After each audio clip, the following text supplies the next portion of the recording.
Много трогателна и пълна с човещина, за която лелеем в последните дни, беше срещата на фондация Деси Кадеси днес с доброволци, които събираха средства в помощ на майка на дете с увреждане.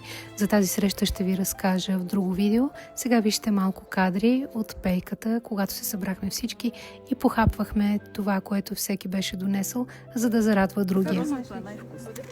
И розово ще си взема да ти отива на якенцето. Колко мога да им дам? Снимаме как им давам. Аз съм фрая, нали знаеш? С бадеми. Мали, ако знаеш колко обичам кетчуп. Брашно от бадеми. И не мога да правя кекс. Ти вярваш ли ми, че не мога да правя кекс? Ти правил ли си? Да. С баба на Сандански правих. Това мама го направи вчера.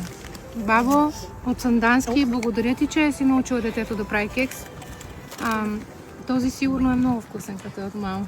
И макароните са, и кекс. Много сладко, обаче не мога да ти откажа. Пък и днес е задушница. Бог да прости всички, които не са сред нас. Да. Благодаря ти. Времето беше много хубаво, но по-хубави бяха хората, с които искам да се срещна непременно пак и ще следя с внимание срещите, които организира Деси Кадеси, за да се видим отново.